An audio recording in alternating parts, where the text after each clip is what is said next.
Jai Hind all of you. I welcome all of you here in online study of mathematics. Today we are going to start a new topic, that is division of algebraic expression.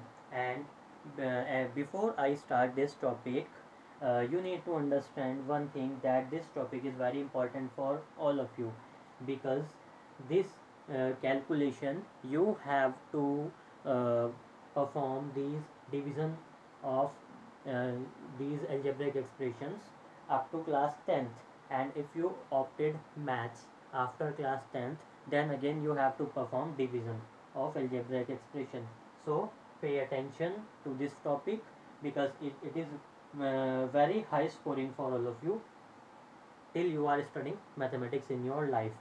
So division of algebraic expression is having so many types, and here we are starting or we are going with the first type, in which division of a monomial by a monomial.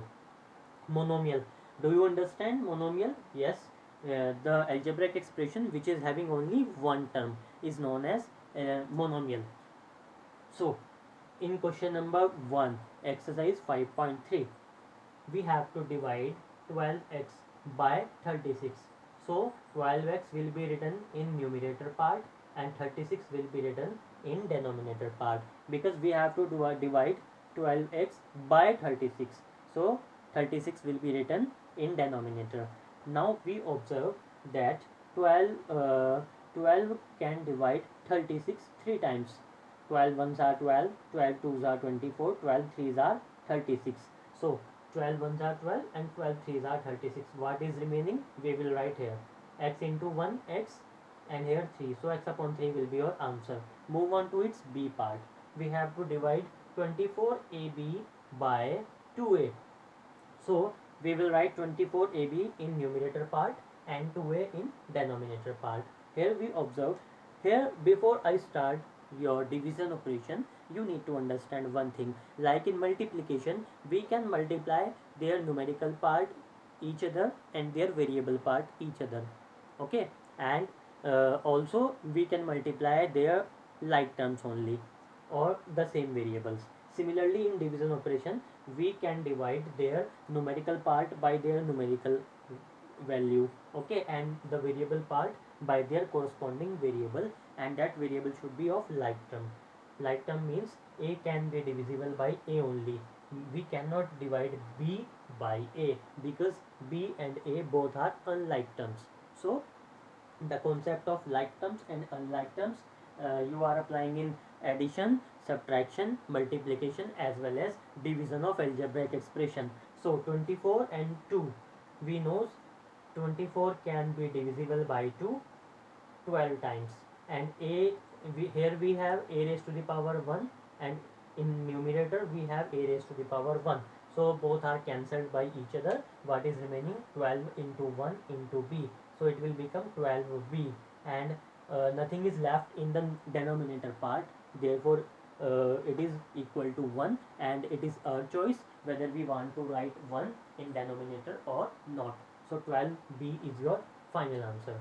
In C part, you have to divide 28p square cube square by 7p cube square. Okay, so before I start solving its C part, you need to understand one law of exponent. Yes, that is division rule.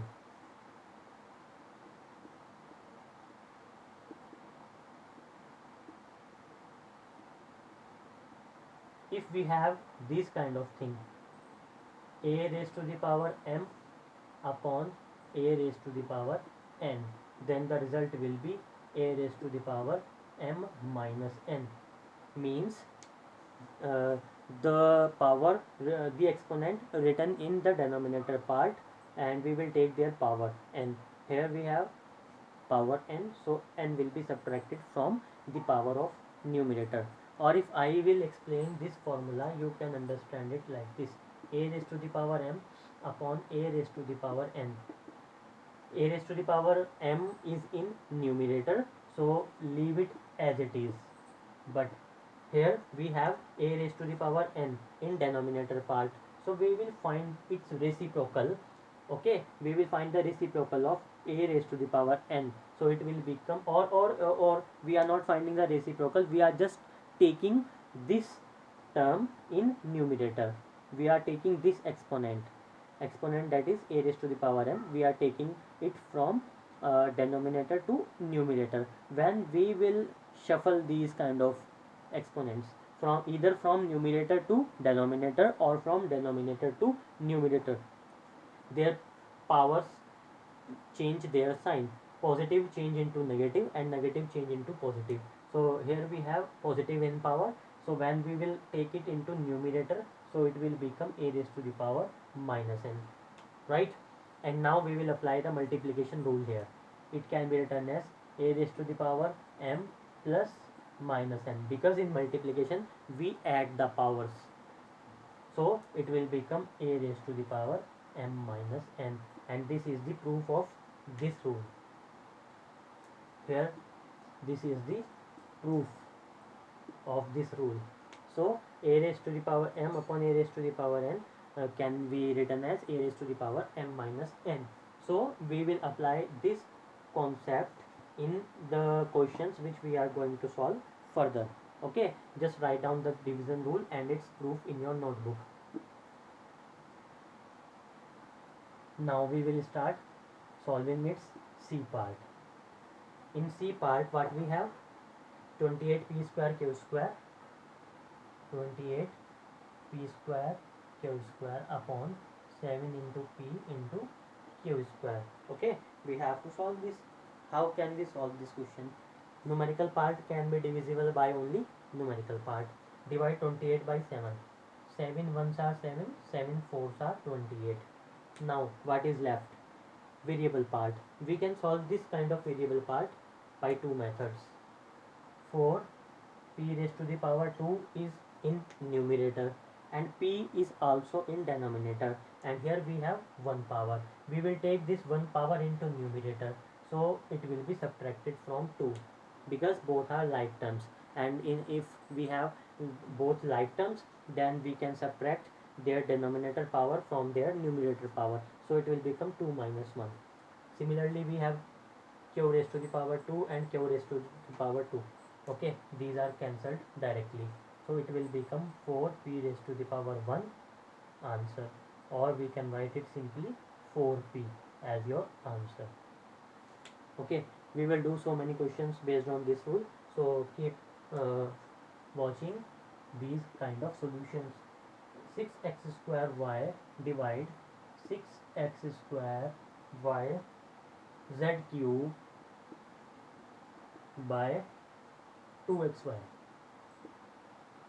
Okay, in this d part we have to divide this, so write it like this: 6x square y z cube upon 2xy. Numerical part can be divisible by numerical part only, so 2 3s are 6, 2 1s are 2, 2 3s are 6. Solved. Now what is left? Their variable part. So 3. Here we have x raised to the power 2, here we have x raised to the power 1, so we can write it x raised to the power 2 minus 1. And y 1 power, y 1 power, both are cancelled, and we have z raised to the power 3 in numerator, so it will remain as it is. So the final answer will be 3 x raised to the power 1 z raised to the power 3 answer. Okay, or if you don't want to write power 1, then write it simply as 3x z cube. It will be your answer. So there are so many methods to solve this kind of questions. But in our next part we will solve it by another method. Okay. E part. Solve its E part now. 16x cube y square by minus 4xy. We have to divide it. So what are you waiting for? Start solving this question along with me and then match your answer.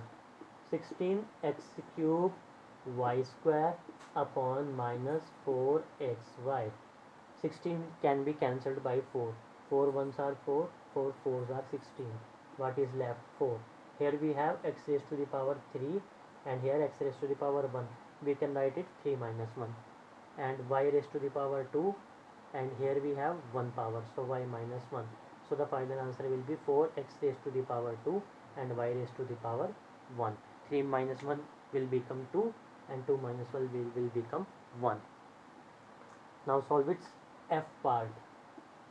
Minus 102 p raised to the power 12 q raised to the power 9 r raised to the power 7 by 34 p raised to the power 8 r raised to the power 5 and q raised to the power 2. Solve it. Minus 102 p raised to the power 12 q raised to the power 9 r raised to the power 7 upon 34 p raised to the power 8 r raised to the power 5 q raised to the power 2. Okay, numerical part will be cancelled by numerical and the remaining part can be solved by the variable part can be divided by the variable part only. 34 and 102, can you find any relation between them? 34 3 4s are 12, 3 3s are 9, 9 and 1 10. It is completely divisible by 34. How many times? 3 times. 34 ones are 34 and 34 3s are 102. Minus will remain as it is, so it will become minus 3 p raised to the power.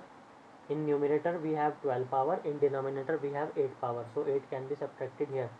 Q raised to the power 9 and minus 2. What is why I have written here minus 2? Just because of q raised to the power 2, and then r raised to the power 7 minus 5. So the final answer will be minus 3 p raised to the power 4 q raised to the power 7 and r raised to the power 2. This will be your answer. So I am leaving the remaining 3 parts of question number 1 for you as your homework. Okay, all these parts which I have solved here on board, you have to just copy it in your notebook. Okay, and if still you are facing any problem, then you can WhatsApp me ki you are not understanding so and so question, so that I can explain you in another way. Okay, so that's all for today in this video. Thank you and have a nice day.